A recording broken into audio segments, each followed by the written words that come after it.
ఓం శ్రీమాత్రే నమ. నా పేరు మురళీధర శర్మ. నేను హైదరాబాద్ పుప్పాలగూడ మణికొండ ప్రాంతంలో ఉన్న గోల్డెన్ టెంపుల్ వద్ద నివాసం. ఈరోజు నేను ఈ వీడియో ద్వారా సనాతన ధర్మానికి సంబంధించి, ప్రత్యేకించి హైందవ ధర్మానికి సంబంధించినటువంటి సమాజం ఎదుర్కొంటున్న ఒక సమస్య, దాని గురించి జ్యోతిష్యం ద్వారా ఏదైనా పరిష్కారం తెలుసుకోవచ్చా అనేది చెప్పే ప్రయత్నం చేస్తాను. సహజంగా సమాజంలో అనేక సమస్యలు వస్తుంటాయి, కానీ ప్రస్తుతం ఉన్నటువంటి సమస్య చాలా చిత్రమైన సమస్య. పిల్లలకు పెళ్ళిళ్ళు కావటం లేదు, లేదా చాలా ఆలస్యం అవుతున్నాయి అని. ఒకానొకప్పుడు ఈ సమాజము బాల్య వివాహాలతో బాధపడితే ఇప్పుడు వృద్ధ వివాహాలతో బాధపడుతుంది. 40 ఏళ్ళు, 35 ఏళ్ళు, 38 ఏళ్ళు వచ్చినా కూడా వివాహం కాకుండా ఉన్నటువంటి సందర్భాలు మనకు కనబడుతున్నాయి.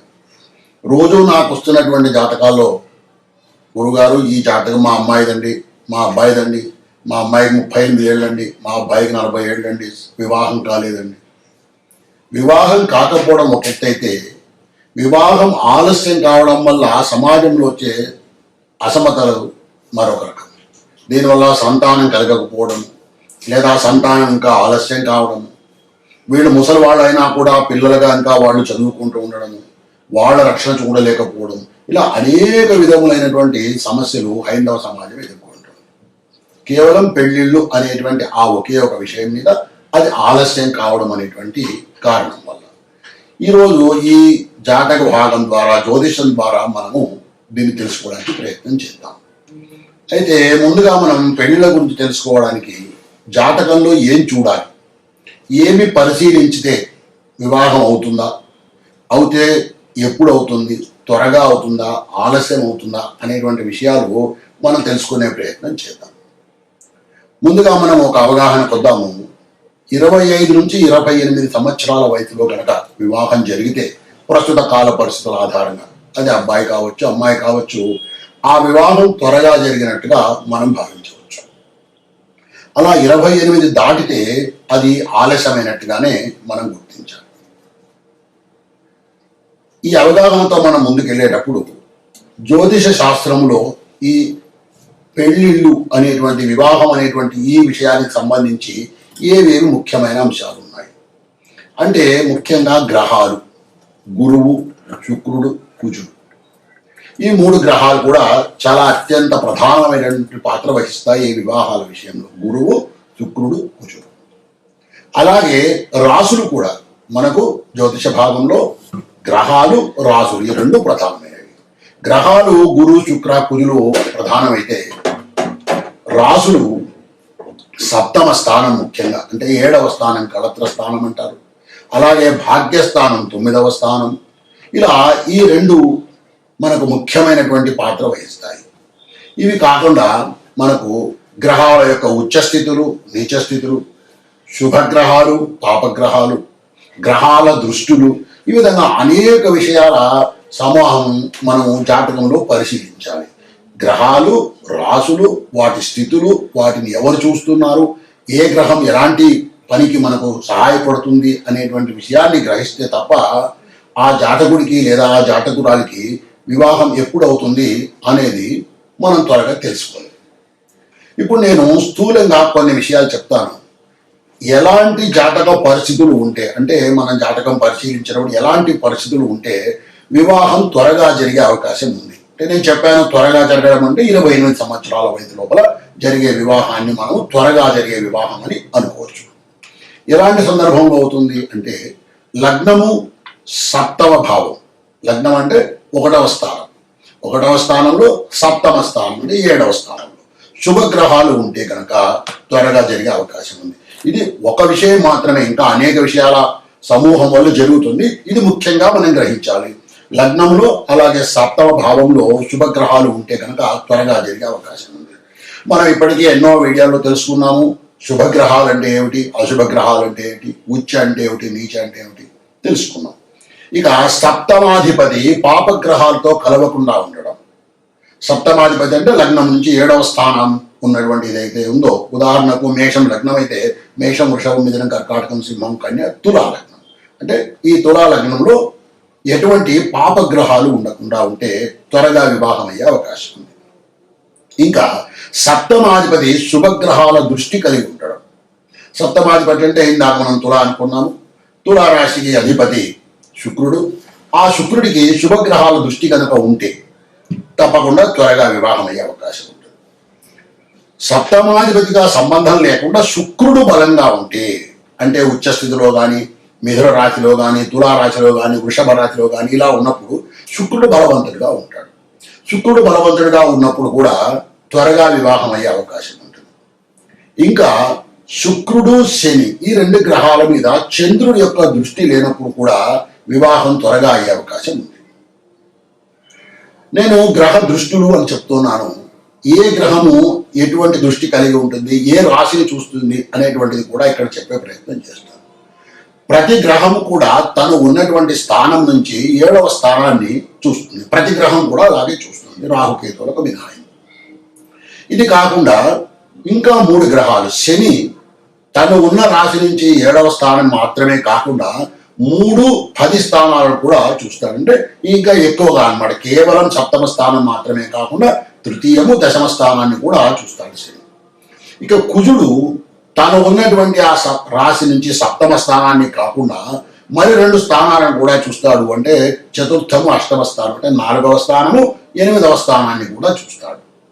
గురువు తాను ఉన్నటువంటి రాశి నుంచి, తను ఉన్నటువంటి స్థానాన్ని నుంచి 5, 9 స్థానాలను కూడా చూస్తాడు. అంటే 7వ స్థానం చూస్తాడు. అది కాక 5, 9 స్థానాలను కూడా మనకు చూస్తాడు. ఎందుకు ఈ దృష్టి యొక్క అవసరము ఏమిటి, దీని యొక్క ప్రాధాన్యత ఏమిటి ఇప్పుడే తెలుసుకున్నాను. శుభగ్రహ దృష్టి ఉంటే త్వరగా అయ్యే అవకాశం ఉంది. అలాగే చంద్రుడి దృష్టి లేకుండా ఉంటే శుక్రుడు, శని మీద త్వరగా అయ్యే అవకాశం ఉందని మనం తెలుసుకున్నాం. అందువల్ల ఈ గ్రహ దృష్టి అనేటువంటిది కూడా అవసరమవుతుంది. ఈ వివాహాల గురించి పరిశీలించేటప్పుడు మనము ముఖ్యంగా 2 విషయాలు తెలుసుకోవాలి. ఒకటి, ఆ జాతకుడు పుట్టినప్పుడు ఉన్నటువంటి గ్రహస్థితి ఏమిటి, అంటే అతని రాశి చక్రం ఎలా ఉంది, అలాగే నవాంశ చక్రం ఎలా ఉంది, అందులో గ్రహస్థితి ఎలా ఉంది అనేటువంటిది ఒక విషయం. ఇక 2వ విషయము, ప్రస్తుతం గ్రహచారం, గోచారము అంటారు. ఈ జాతకుడు పుట్టిన రాశికి గోచారం ఎలా ఉంది అని చెప్పి, గోచారంలో కూడా ప్రత్యేకించి గురువు యొక్క స్థితి. ప్రస్తుతము గురువు ఈ జాతకుడికి ఏ విధంగా ఉన్నాడు, బలవంతుడిగా ఉన్నాడా, బలహీనుడిగా ఉన్నాడా, ఎలా తెలుసుకోవాలి అని అంటే జాతకంతో సంబంధం లేదని, జాతకంలో ఆ ఉన్నటువంటి గ్రహాలు స్థిరంగా రాశిచక్రంలో అలాగే ఉంటాయి. కానీ గోచారంలో గ్రహాలు వచ్చినటువంటి మార్పులను సూచిస్తూ మనకు పంచాంగం చూసుకున్నట్టయితే అందులో తెలుస్తుంది గురువు ఎక్కడ ఉన్నాడు, శని ఎక్కడ ఉన్నాడు అని చెప్పి. గురువు ఆ జన్మ రాశి నుంచి, అంటే ఆ జాతకుడి యొక్క జన్మ రాశి నుంచి లేదా జాతకురాలు యొక్క జన్మ రాశి నుంచి 2, 5, 7, 9, 11 ఈ 5 రాశుల్లో కనుక ఉంటే గురువు శుభగ్రహం, అంటే శుభ ఫలితాన్ని ఇస్తాడు. మరి ఒకసారి చెప్తాను. గురువు గోచార రీత్యా, జాతక రీత్యా కాదు, గోచార రీత్యా అంటే ప్రస్తుతం మనం పంచాంగంలో తీసుకొని ఆ జాతకుడి యొక్క రాశిలో, ఆ రాశికి గురువు ఏ విధంగా ఉన్నాడు, 2, 5, 7, 9, 11 రాశుల్లో కనుక ఉంటే శుభగ్రహంగా మనకు శుభ ఫలితాన్ని ఇస్తాడు గురువు. గురువు బలం అనేటువంటిది చాలా అవసరం వివాహానికి. వివాహకారకుడు గురువు కాబట్టి తప్పకుండా గురు బలం ఉండాలి. అలాగే శని కూడా, శని 3, 6, 11 స్థానాల్లో కనుక ఉంటే కనుక, అంటే జన్మ రాశి నుంచి, ఉదాహరణకు మేష రాశిలో జన్మించాడు ఒక జాతకుడు అనుకుంటే, మేషం, వృషభం, మిథున రాశిలో కనుక శని ఉన్నట్టయితే అక్కడ 3, 6, 11 స్థానాల్లో శుభుడుగా ఉంటాడు. ఇది గోచార రీత్యా మనం చూసుకోవాలి. అంటే ఒక వ్యక్తికి, ఒక అమ్మాయికి కానీ అబ్బాయికి కానీ వివాహం అవుతుందా అనేటువంటిది తెలుసుకోవాలి అంటే జాతక రీత్యా చూడాలి, గోచార రీత్యా కూడా మనము తప్పకుండా గ్రహస్థితిని పరిశీలించుకోవాలి. ఇంకా శుభగ్రహాలు వక్రగతిని పొందకుండా ఉన్నట్టయితే త్వరగా వివాహం అయ్యే అవకాశం ఉంటుంది. అలాగే ద్వితీయ, అష్టమ స్థానాల్లో శుభగ్రహాలు ఉన్నట్టయితే త్వరగా వివాహం జరిగే అవకాశం ఉంది. జలతత్వ రాశులైనటువంటి కర్కాటకము, వృశ్చికము, మీనము ఇక్కడ కూడా శుభగ్రహాలు ఉంటే త్వరగా వివాహం జరుగుతుంది. ఇక ఆలస్యంగా వివాహం జరిగే సందర్భాలు ఎప్పుడు ఉంటాయి, ఎలా ఉంటాయి? అంటే లగ్నంలో కానీ సప్తమంలో కానీ పాపగ్రహాలు అంటే మనకు తెలుసు, శని, రాహువు, కేతువు, రవి, కుజుడు, ఇలా ఈ గ్రహాలు పాపగ్రహాలుగా గుర్తిస్తాం మనము. ఈ గ్రహాలు కనుక సప్తమ స్థానం అంటే లగ్నం నుంచి 7వ స్థానంలో కనుక ఉన్నట్టయితే అప్పుడు వివాహం ఆలస్యమయ్యే అవకాశం ఉంది. ఇంకా సప్తమ స్థానంలో 2 కానీ అంతకన్నా ఎక్కువ పాపగ్రహాలు కనుక ఉంటే వివాహం ఆలస్యమయ్యే అవకాశం ఉంటుంది. ఇంకా ద్వితీయ అష్టమ భావాలలో పాపగ్రహాలు కానీ వక్రగతిని కానీ పొందిన గ్రహాలు ఉంటే అప్పుడు కూడా ఆలస్యమయ్యే అవకాశం ఉంది. ఇంకా శుక్రుడు రాహువుతో కానీ లేదా శనితో కానీ కలిసి ఉన్నప్పుడు కూడా వివాహం ఆలస్యమయ్యే అవకాశం ఉంది. జాతకంలో ఎక్కువ గ్రహాలు నీచ స్థితిని పొంది ఉంటే లేదా ఎక్కువ గ్రహాలు వక్ర స్థితిని పొంది ఉన్నప్పుడు కూడా వివాహం ఆలస్యమయ్యే అవకాశం ఉంది. తర్వాత సప్తమ భావం మీద లేదా సప్తమాధిపతి మీద పాపగ్రహాల ప్రభావం ఎక్కువగా ఉంటే ఇక్కడ సప్తమ స్థానము, సప్తమాధిపతి ఈ రెండింటి మీద కూడా ఎక్కడైనా కానీ పాపగ్రహాల ప్రభావం ఎక్కువగా ఉంటే ఇంకా ఆలస్యం అయ్యే అవకాశం ఉంది. మీ జాతకంలో సప్తమ స్థానములో అంటే 7వ ఇంట బుధ లేదా చంద్రగ్రహాలు ఉన్నట్టయితే 18 నుంచి 23 సంవత్సరాల లోపల వివాహం జరిగే అవకాశం ఉంటుంది. సప్తమ స్థానంలో బుధుడు కానీ లేదా చంద్రుడు కానీ. ఇంకా 7వ ఇంట్లో అంటే సప్తమ స్థానం బృహస్పతి ఉంటే కనుక అంటే గురువు ఉంటే కనుక 24-26 సంవత్సరాల వయసులో జరిగే అవకాశం ఎక్కువగా ఉంటుంది. అలా కాకుండా ఈ సప్తమ స్థానంలో సూర్యుడు కనుక ఉన్నట్టయితే రవి మనకు తెలుసు పాపగ్రహం అని చెప్పి గుర్తిస్తాం మనము. ఈ సూర్యుడు కనుక సప్తమ స్థితిలో కనుక ఉంటే తప్పకుండా వివాహము ఆలస్యమయ్యే అవకాశం ఉంటుంది. ఇంకా 7వ ఇంట కుజుడు ఉంటే దీనివల్ల కూడా వివాహంలో చాలా జాప్యం జరిగే అవకాశం ఉంటుంది. శని సప్తమ స్థానంలో ఉంటే 35 సంవత్సరాల తర్వాతనే వివాహం జరిగే అవకాశం ఉంటుంది. ఈ విధంగా మనము సప్తమ స్థానాన్ని బట్టి ఉన్న గ్రహాల యొక్క స్థితిని బట్టి ఆ గ్రహాలను ఎవరు చూస్తున్నారు, ఆ గ్రహాలు ఉచ్చ స్థితిలో ఉన్నాయా, నీచ స్థితిలో ఉన్నాయా, ఇలా అనేక విషయాలను మనం పరిశీలించి వివాహము త్వరగా అవుతుందా లేదా ఆలస్యం అవుతుందా అనేటువంటి విషయాన్ని మనము తెలుసుకోవచ్చు. ఇంకా స్త్రీ విషయంలో ప్రత్యేకించి అష్టమ స్థానాన్ని కూడా మనము ఇదే విధంగా పరిశీలించాల్సి ఉంటుంది. సరే, ఈ విధంగా మనం పరిశీలించుకున్న తర్వాత వివాహం కాస్త ఆలస్యమయ్యే అవకాశం ఉందని మనకు కొంత అవగాహన వచ్చినప్పుడు మనము కొన్ని పరిష్కారాలు కూడా చేసుకోవడం మంచిది. దీనివల్ల కూడా మనకు ఫలితాలు త్వరగా వచ్చే అవకాశం ఉంది. అంటే ఆ గ్రహాలు ఏవైతే ఇబ్బంది పెడుతూ ఉన్నాయో లేదా ఏ గ్రహాల వల్ల శక్తి తక్కువ ఉండడం వల్ల వివాహం ఆలస్యమవుతుందో వాటికి ఈ పరిష్కారాల ద్వారా కొంత శక్తిని చేర్చే అవకాశం ఉంటుంది మనకి. ఎలాగంటే ఎలాంటి పరిష్కారాలు చేసుకోవచ్చు అంటే కనకదుర్గ అమ్మవారికి 8 శుక్రవారాలు కుంకుమార్చన జరిపించడం వల్ల కొంత దోషం తగ్గే అవకాశం ఉంటుంది. ఇంకా 8 మంగళవారాలు హనుమాన్ దేవాలయానికి ఆంజనేయ స్వామికి వెళ్ళి 108 తమలపాకులతో మనకు అర్చన చేసేటువంటి సాంప్రదాయం ఉంది. ఆకు పూజ అంటూ ఉంటారు. అలా ఆకు పూజలతో అర్చన చేయటం వల్ల హనుమంతుడికి వివాహం జరిగే అవకాశం ఎక్కువగా ఉంటుంది. ఇంకా నేను ఇప్పుడు ఒక మంత్రం చెప్తాను. సహజంగా ఈ మంత్రాన్ని గురుముఖంగా తీసుకొని చేసుకోవాలి. అయితే గురువులు మనకు ఉపదేశం చేయడానికి దొరకనప్పుడు తల్లి కూడా మనకు గురువుతో సమానం కాబట్టి తల్లి కూడా ఈ మంత్రాన్ని జాతకులకు ఉపదేశిస్తే ఆ జాతకుడు ఈ మంత్రాన్ని అనేక మార్లు ఉచ్చరించడం వల్ల తన జాతకంలో ఉన్నటువంటి దోషాలు తొలగి త్వరగా వివాహం అయ్యే అవకాశం ఉంటుంది. ఇప్పుడు ఆ మంత్రాన్ని చెప్తాను, జాగ్రత్తగా వినండి. గురువు ద్వారా ఉపదేశం తీసుకోవడం అనేటువంటిది ఉత్తమమైన మార్గము. గురువు లేనప్పుడు తప్పకుండా తల్లి ద్వారా కూడా ఆ మంత్రాన్ని చెప్పించుకొని అది ఉపదేశం కింద తీసుకొని దాన్ని మనం జపం చేసుకోవాలి, జాతకుడు జపం చేసుకోవాలి. ఎలా అంటే కనీసం 108 సార్లు ప్రతిరోజు చేసుకుంటూ ఉంటే ఉత్తమంగా ఉంటుంది.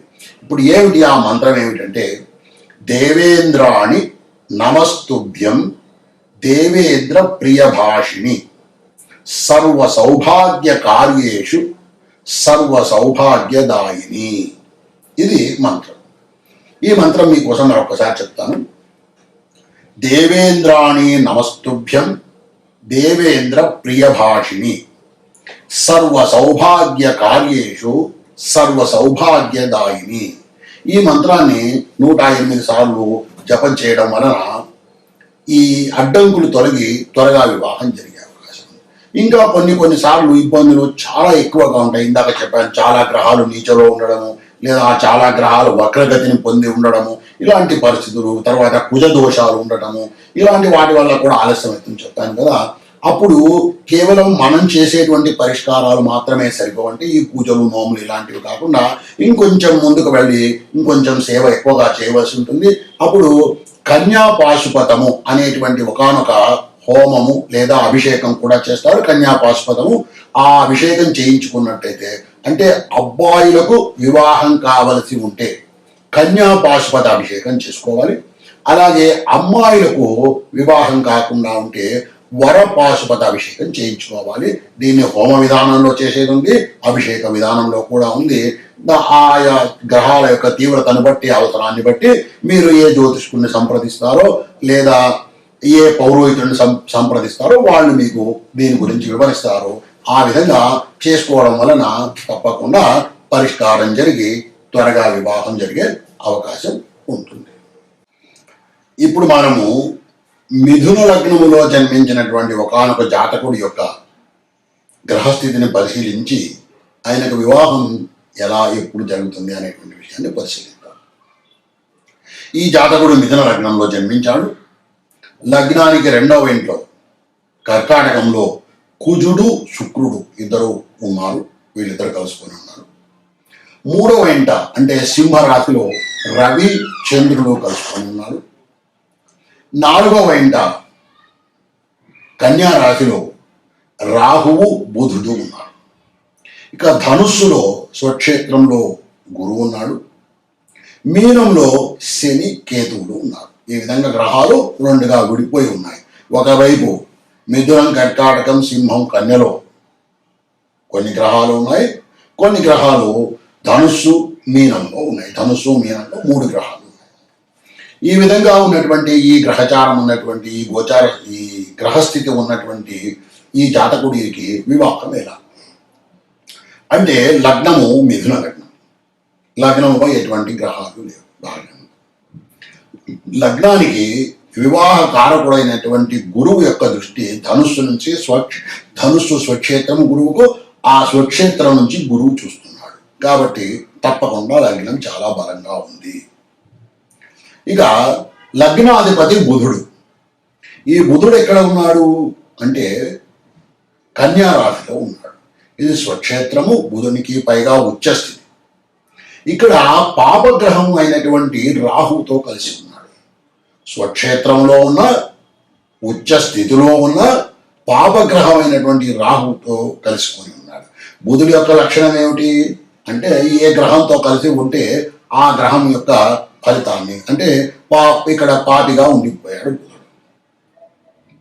ఇక శుక్రుడు ముఖ్యమైనటువంటి గ్రహం, మనకు ముఖ్యమైనటువంటిది. ఈయన శుక్రుడు పంచమ వ్యయస్థానాధిపతి. ఈ పంచమ వ్యయస్థానాధిపతి ఎక్కడున్నాడు?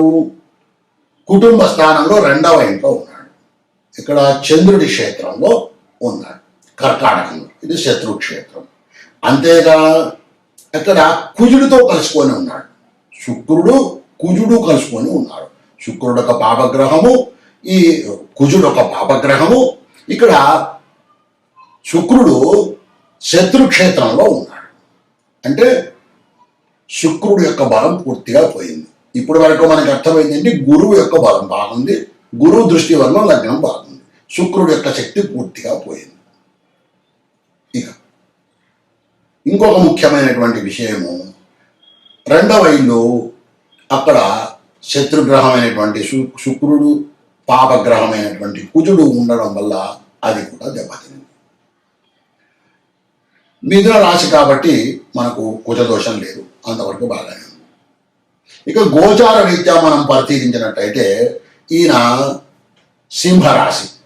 ఈ సింహరాశికి గురువు ఎక్కడున్నాడు? మేషంలో ఉన్నాడు. సింహం, కన్యా, తుల, వృశ్చికం, ధనుస్సు, మకరం, కుంభం, మీనం 9వ ఇంట ఉన్నాడు. 9వ ఇంట ఉన్న గురువు బలవంతుడు. అంటే గోచార రీత్యా బలం బాగుంది. గురువు స్వక్షేత్రంలో 7వ స్థానంలో ఉన్నాడు, బలవంతుడిగా ఉన్నాడు, వివాహ కారకుడు. కుజదోషాలు లాంటివి ఏమీ లేవు, లగ్నం బాగుంది. ఇక్కడ మనం పరిశీలిస్తే ఉన్నటువంటి దోషమంతా ఏమిటయ్యా అంటే, శుక్రుడు కాస్త బలహీనంగా ఉన్నాడు. ఎందువల్లంటే శత్రుక్షేత్రంలో ఉన్నాడు, పాపగ్రహంతో కలుసుకొని ఉన్నాడు.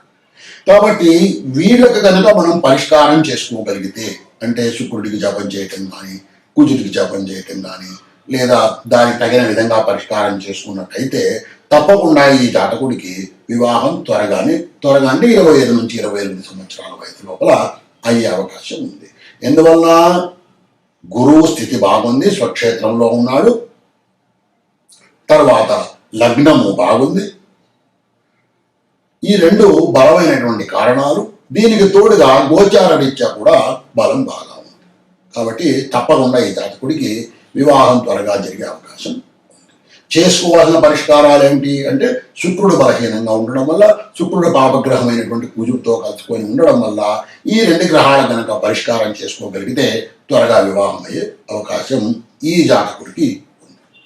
శ్రీమాత్రే నమః.